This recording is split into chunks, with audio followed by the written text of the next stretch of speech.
Ustaz. Bismillahirrahmanirrahim. Innal hamdalillah nahmaduhu wa nasta'inuhu wa nastaghfiruhu wa na'udzu billahi min syururi anfusina wa min sayyiati a'malina. May yahdihillahu fala mudhillalah wa may yudlil fala hadiyalah. Asyhadu an la ilaha illallah wahdahu la syarikalah wa asyhadu anna Muhammadan abduhu wa rasuluhu alladzi la nabiyya ba'dah. Qala Allah ta'ala fil Qur'anil Karim, a'udzu billahi samii'il 'aliim minasy syaithaanir rajiim. Ya ayyuhalladzina amanu taqullaha haqqa tuqatih wa la tamutunna illa wa antum muslimun. Wa qala Allahu aidan fi ayatil ukhra, ya ayyuhan nasu taqu rabbakumul ladzi khalaqakum min nafsin wahidah wa khalaqa minha zawjaha wa basa minhuma rijalan katsiran wa nisaa wattaqullaha alladzi tasaaluna bihi wal arham innallaha kana 'alaikum raqiba. Wa qala Allahu aidan fi ayatil ukhra, ya ayyuhalladzina amanu taqullaha wa qulu qawlan sadida yuslih lakum a'malakum wa yaghfir lakum dunubakum wa may yuti'illaha wa rasulahu faqad faza fawzan adima. Wa qala Rasulullah sallallahu alaihi wasallam, fa inna khairal hadisi kitabullah wa khairal hadi hadi Muhammadin sallallahu alaihi wasallam wa syarrul umuri muhdatsatuha wa kullu muhdatsatin bid'ah wa kullu bid'atin dhalalah wa kullu dhalalatin finnar. Amma ba'du. Shadaqallah.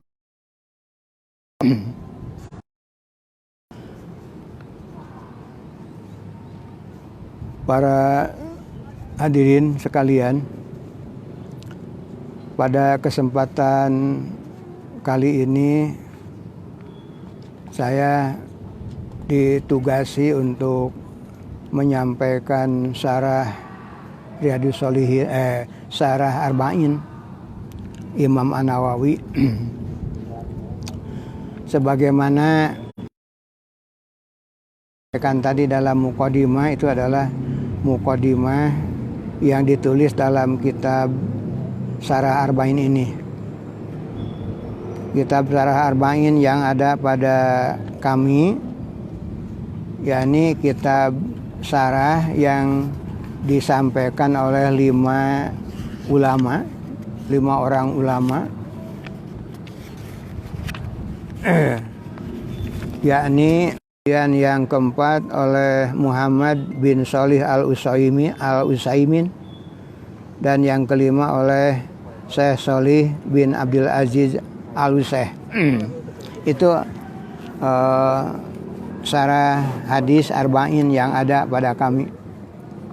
Di dalam kesempatan kali ini kemungkinan besar kami tidak bisa menyampaikan seluruh syarah hadis tersebut dari 5 orang ulama yang kemungkinan akan sempat disampaikan pada kali ini adalah dari salah seorang saja, seorang ulama yang bernama Syekh Muhyiddin An-Nawawi.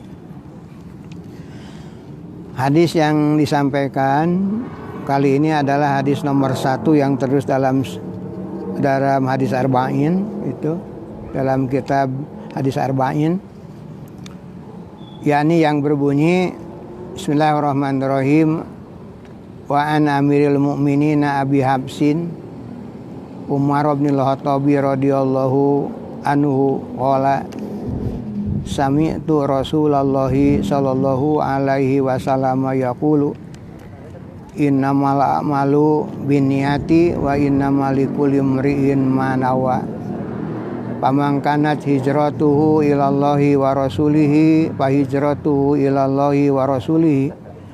Wa man kanat hijratuhu lidunya yusibuha aw imra'atin yankihuha fa hijratuhu ila ma hajara ilaihi. Itu hadis yang tertulis di sini.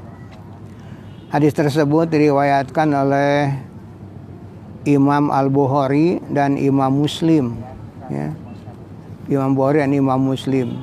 Di sini ditulis rawahu Imam Al-Muhaddisaini Abu Abdillah Muhammad bin Ismail bin Ibrahim bin Al-Mughirah bin Barzijbah Al-Bukhari wa Abul Husain Muslim bin Hajjaj bin Muslim Al-Qusairi An-Naisaburi fi sahihima.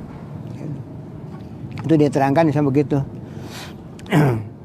Aladina huma asahul kutubil musannafah. Jadi hadis tersebut diriwayatkan oleh Bukhari dan Imam Muslim. Tapi di dalam taklik hadis tersebut ditulis rawahu bihadal labdi, meriwayatkan hadis ini dengan lafaz tersebut ialah Imam Al-Bukhari. Yang kedua Imam Al-Bukhari dalam hadisnya nomor 1, Imam Abu Dawud hadis nomor 2201, kemudian oleh Imam Ibnu Majah hadis nomor 4227 dengan menggunakan lafaz innamal a'malu binniyat, gitu. Dalam hadis yang di atas tadi binniyati itu menggunakan kata jama', sedangkan ini kata mufrad. Rawahu Al-Bukhari, nah dengan menggunakan kata mufradnya Al-Bukhari hadis nomor 54, 2529, 3898, 6689, kemudian hadis nomor 6953.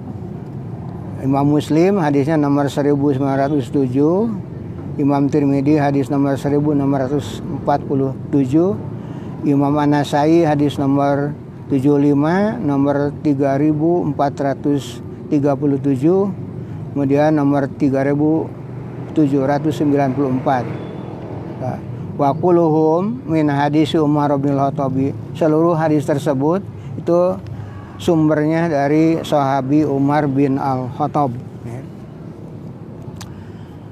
Menurut Imam Nawawi, di sini terangkan qala An-Nawawi rahimahullah, berkata Imam An-Nawawi semoga Allah memberikan rahmat kepadanya, menerangkan bahwa beliau hadis ini sudah jelas-jelas menunjukkan kepada niat untuk mengesahkan amal-amal, katanya.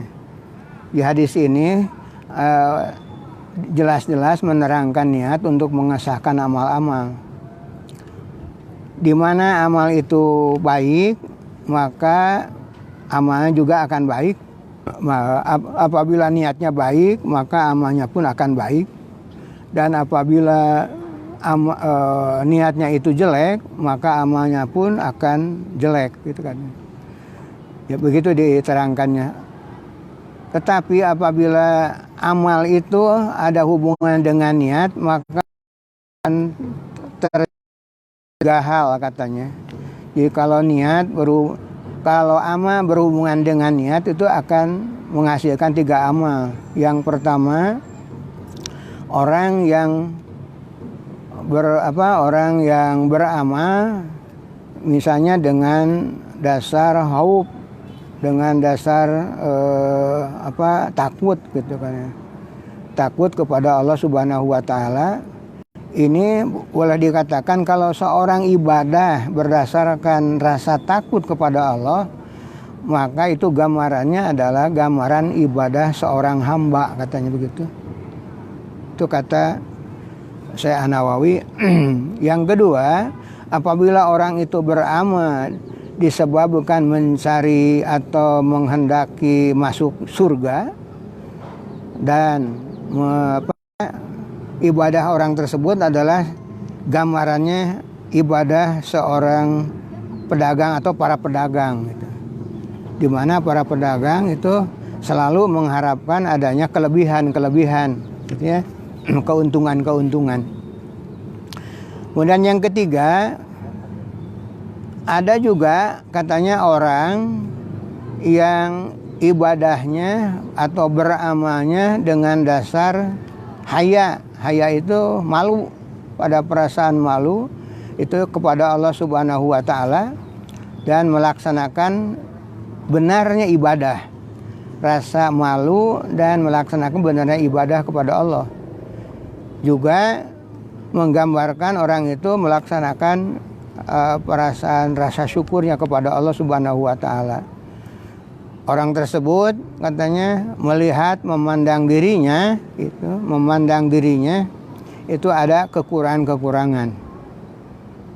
Sekali lagi, ada orang yang beribadah itu adalah malu, kemudian melaksanakan ubudiyah dengan benar, kemudian melaksanakan rasa syukur, kemudian dia memandang dirinya banyak kekurangan. Maka orang yang demikian gitu, disertai dengan hatinya yang yang perasaan takut, hatinya ada perasaan takut gitu. Kemudian juga orang itu tidak mengetahui katanya apakah amalnya orang tersebut diterima atau tidak gitu. Dan untuk hal ini Rasulullah SAW telah berisyarat sebagaimana pertanyaan Siti Aisyah atau pernyataan Siti Aisyah kepada Rasulullah SAW ketika beliau melaksanakan sholat malam katanya sampai bengkak-bengkak telapak kakinya. Ketika oleh Siti Aisyah Rasulullah SAW seolah-olah kalau mempersalahkan barangkali tidak, tetapi satu pertanyaan yang kira-kira ini sampai memberatkan demikian yang ibadah Rasulullah SAW. Padahal kata Siti Aisyah, Allah kan sudah mengampuni katanya kepada Anda, kepada Rasulullah, dosa-dosa yang telah lalu dan dosa-dosa yang akan datang. Jawab Rasul tersebut, apalah akuna abdan syakura, apakah aku tidak pantas menjadi seorang hamba yang bersyukur itu digambarkan ibadah kepada Allah Subhanahu wa taala itu golongan yang ketiga tadi. Kemudian apabila ada orang yang bertanya, manakah yang lebih utama, ibadah berdasar yang dibarengi rasa takut atau ibadahnya orang yang dibarengi rasa pengharapan dengan roja, dengan ada harapan. Di sini Imam Al-Ghazali beliau menjawab. Imam Al-Ghazali mengatakan, qala Al-Ghazali rahimahullah. Berkata Imam Al-Ghazali, semoga Allah memberikan rahmat kepadanya, al-ibadatu ma'ar rojai abdolu, kata Imam Al-Ghazali, itu ibadah yang dibarengi dengan penuh harapan diterima oleh Allah Subhanahu wa taala, ibadahnya abdolu, kata itu lebih utama. Li'ana roja iwarisul mahabbah.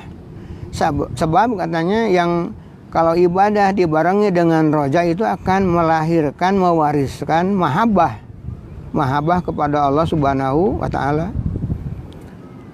Wal khaufu ya Rasul al-qunut.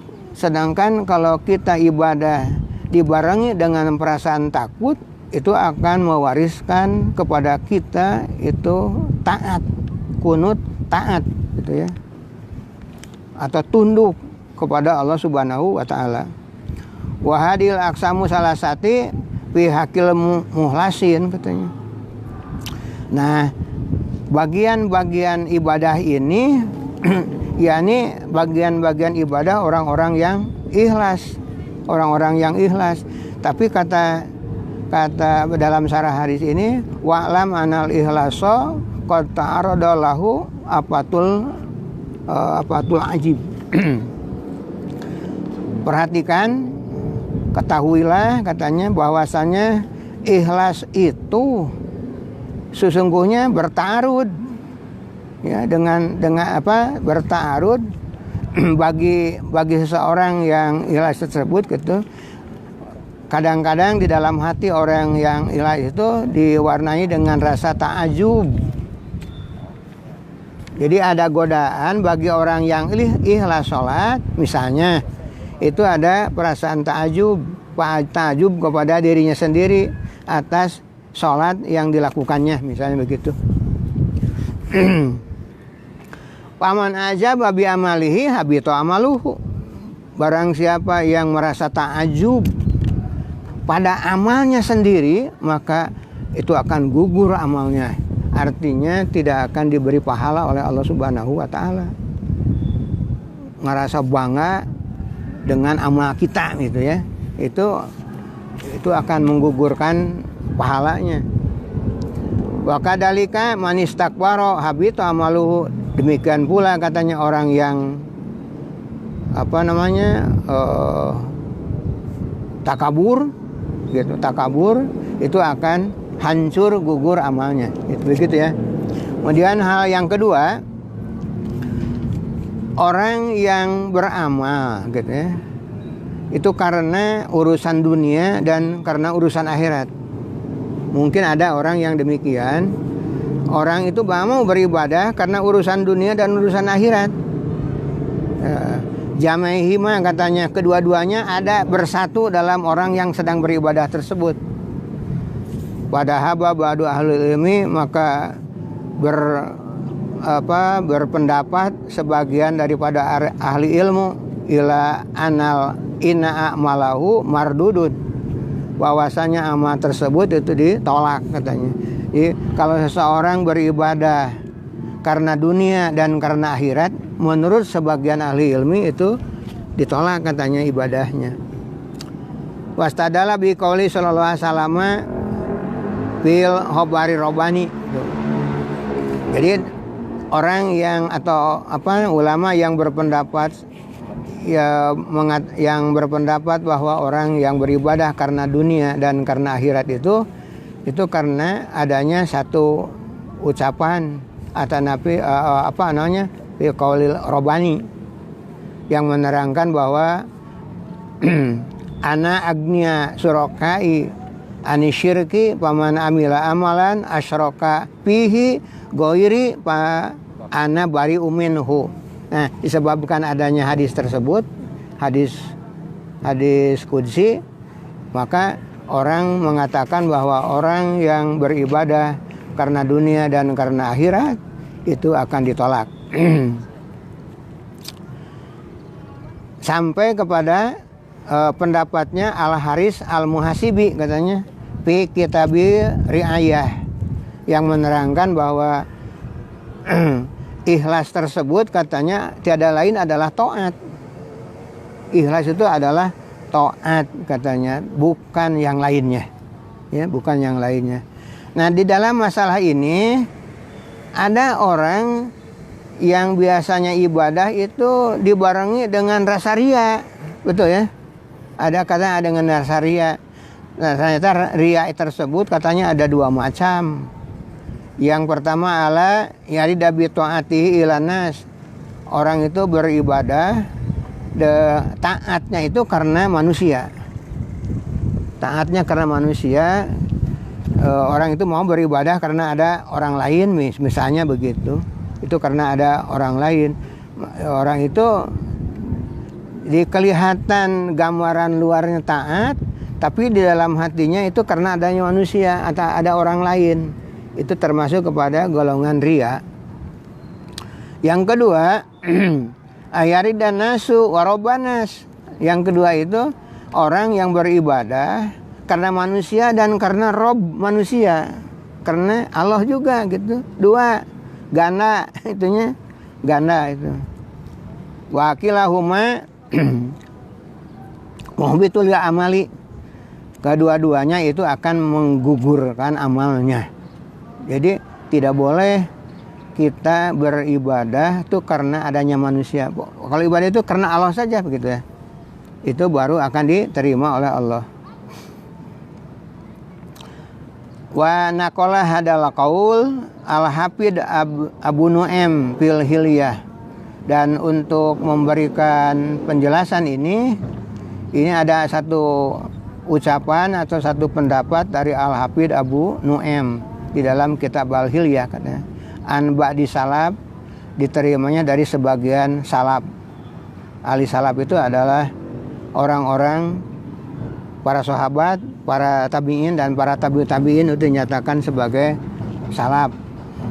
Kalau sekarang ada istilah salafiyah, itu adalah para pengikut salaf, itu maksudnya gitu ya, para pengikut salaf. Wastada baduhum ala dalika aidan biqauli ta'ala. Nah, di sini terangkan al-jabaru al-mutakabiru subhanallahi amma yusyrikun.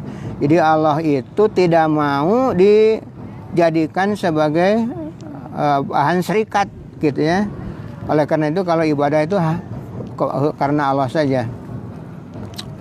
Wa kumanahu takabbaro anil jaujati wal waladi wa syariki takabbaro ala yaf'alu amalan asyraka fihi ghairu. Nah, di sini juga termasuk kalau seorang suami mau ibadah karena ada istrinya atau karena ada anaknya, itu dengan kalimat itu berarti orang itu berserikat dalam beramalnya. Artinya membuat serikat kepada Allah Subhanahu wa taala terhadap keluarganya. Di antara itunya.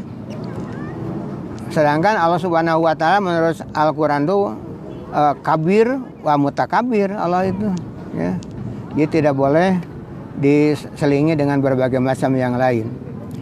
Kemudian di sini ada penjelasan As-Samarqandi rahimahullah taala, ma fa'alul lillahi ta'ala kubila. Apapun katanya yang beramal didasarkan karena Allah Ta'ala semata, kubila itu akan diterima oleh Allah. Wa ma fa'alu min ajlis nasi rudda. Sedangkan apapun amal yang disebabkan karena manusia, rudda, itu akan ditolak ya. Sebab hakikatnya yang menyuruh kita beramal itu Allah, bukan manusia, tetapi Allah Subhanahu wa taala. Wa misal dalika man sholat duhra masalan qasada adaan ma faradallahu taala alaih. Gitu. Contoh, untuk sebagai contohnya, orang yang sholat duhur, orang itu bermaksud katanya melaksanakan pada waktunya sholat duhur gitu ya. Walakinahu tawala arkanaha wa qiraataha, tapi orang tersebut memanjangkan rukun-rukunnya, memanjangkan bacaan-bacaannya gitu. Wa hasana hayataha, dan membaguskan tata caranya.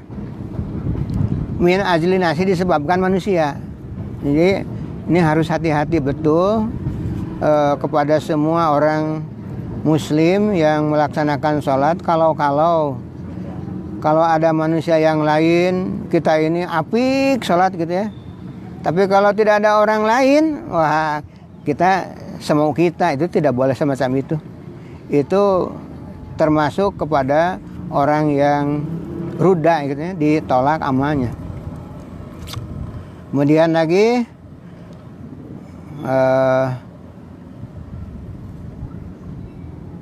Fa'astu sholati makbulatun. Asalnya sholat itu diterima. Sholat itu diterima asalnya. Wa ma tawalahu asanahu min ajli nasi. Adapun orang yang sholatnya itu karena dilama-lamakan, dibagus-baguskan karena manusia. Nah, di sini terangkan wagori makbulin, itu tidak diterima oleh Allah Subhanahu wa taala. Li'anahu qasada bihinas, disebabkan jadi melaksanakan sholat tersebut itu karena adanya manusia. Itu ya, diterangkan begitu. Di sini terangkan bagaimanakah orang yang sholatnya khusyuk? Kalau misalkan gambarannya ibadah sini sholat misalnya gitu ya. Al-ula hudurul qalbi, yang pertama itu adalah hadirnya hati. Orang yang sholatnya itu yang khusyuk ya gitu, yang khusyuk itu hadirnya hati. Yang kedua, suhudul akli, hadirnya pikiran. Jadi hatinya hadir, pikirannya hadir. Kemudian yang ketiga hudu'ul arkan katanya. Tawadunya arkan. Arkan itu boleh diartikan anggota tubuh. Gitu. Hudu, bagaimanakah orang yang hudu di dalam sholat? Begitu kita tahu. Gitu. Kemudian yang keempatnya husu'ul jawari. Jadi husu'nya al jawari. Jawari itu ada yang menyatakan anggota tubuh, ada juga yang menyatakan hati. Jadi kalau seseorang dinyatakan husu, misalnya dalam ibadah sholat yang tadi sudah dinyatakan berdasarkan niat yang jelas begitu, maka dibarengi dengan hadirnya hati, dibarengi dengan terpusatnya akal pikiran kita, kemudian hudu seluruh anggota tubuhnya, termasuk juga khusyuk dalam hatinya, maka orang tersebut dinyatakan orang yang khusyuk di dalam melaksanakan sholatnya. Sesungguhnya setiap kali kita melaksanakan sholat itu boleh dikatakan baru lagi misalnya. Contoh begini, kalau tadi kita sholat duhur bisa khusyuk, pertanyaannya apakah waktu sholat asar itu bisa khusyuk? Belum tentu begitu ya. Oleh karena itu maghrib lagi, apalagi misalnya isya, apalagi kemudian sholat subuh, apalagi itu dalam masa-masalah sholat. Oleh karena itu sholat itu boleh kita katakan tuh kita nih baru lagi, paham? Baru lagi itu sholatnya. Apa yang kita laksanakan ternyata sukar untuk mencari kehusuan kita ya. Jadi ciri orang yang betul-betul khusyuk tersebut itu memenuhi empat kriteria yang tadi, paham ya gitu. Nah di sini dinyatakan tadi dalam hadisnya innamal a'malu binniyati, bahwasanya amal-amal itu sahnya gitu kan disebabkan adanya niat. Niat itu diterangkan di sini adalah arada bihi amalu at-ta'at duna amali al-mubahat. Jadi yang dimaksud dengan hadis tersebut adalah amal-amal ta'at kepada Allah Subhanahu wa taala, bukan amal-amal yang mubahat, yang bersifat mubah gitu ya, betul. Nah, di sini terangkan ada pernyataan kalau seseorang misalnya kalau seseorang di sini ada ya. Mana penjelasannya?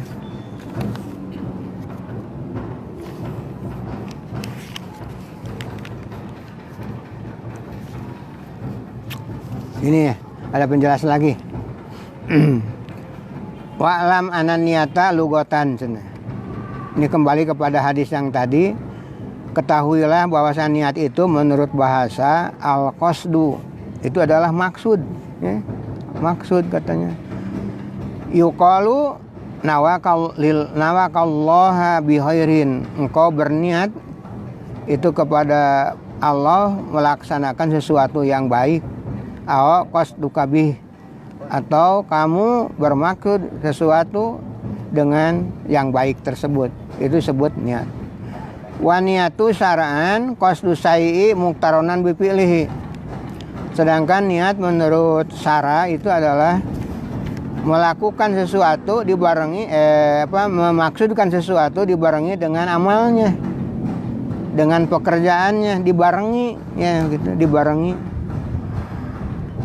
Pain qasoda tarogi anuhu fahuwa azmun wa syuriat gitunya. An niyatu litamyizil adah gitu minal ibadah. Ini sebagai niat itu bukan, itu memang wajib hukumnya gitu kan. Niat itu hukumnya wajib, tapi bukan pekerjaan lisan, tetapi pekerjaan hati, begitu. Itu niatnya, bukan. Itu walaupun di sini ada sebagian ulama yang menyatakan wa talafudu biha sunatun. Katanya melafadzkan niat tersebut itu sunat katanya hukumnya. Walau alam. Sebab yang kita pelajari di dalam penjelasan tentang niat itu, ya ini mahaluha al-qalbu, tempatnya itu di dalam hati. Ya, itu bahwa harus dipahami oleh kita bersama. Jadi apabila kenyataannya orang tersebut nanti misalnya ya, sebagaimana telah saya sampaikan tadi, bahwa seseorang bisa melakukan sesuatu amal itu berdasarkan berbagai macam persoalan-persoalan. Barangkali itu yang bisa saya sampaikan pada kali ini. Ini juga tidak selesai seluruhnya, harus memakan waktu yang cukup banyak gitu ya. Tapi mudah-mudahan kedepannya bisa disampaikan lagi. Mudah-mudahan ya. Kalau dengan ditutup dengan doa Allahumma aslih lana dinana allati huwa ismatu amrina wa aslih lana dunyana allati huwa ismatu amrina wa aslih lana akhiratana allati ilaiha ma'aduna wa jalil hayata ziyadatan lana fi kulli khair ajma'u taratana min kulli syarr wa natina fid dunya hasanah wa fil akhirati hasanah wa qina adzabannar. Alhamdulillahirabbil alamin. Assalamualaikum warahmatullahi wabarakatuh. Ada.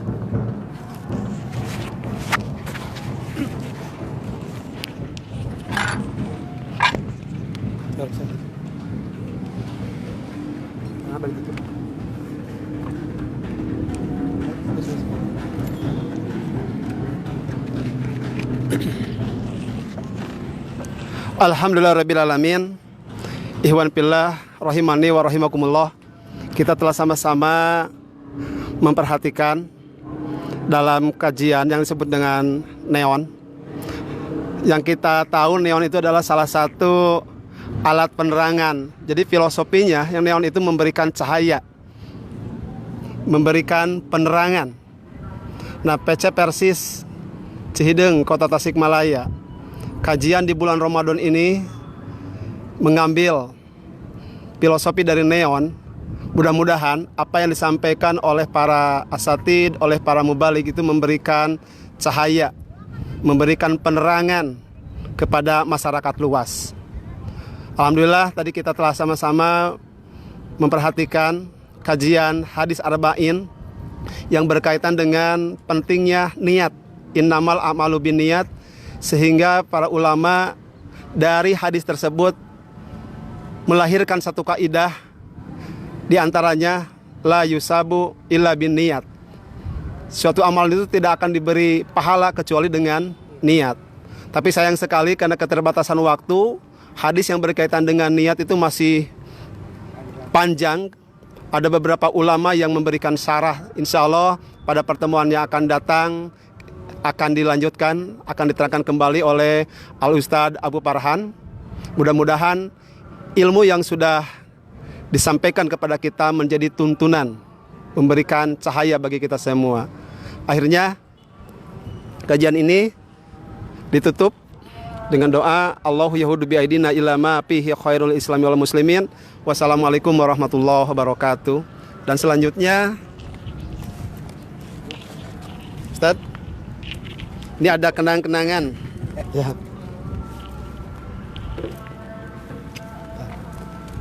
Alam. Ya, mudah-mudahan bermanfaat. Ya, terima kasih.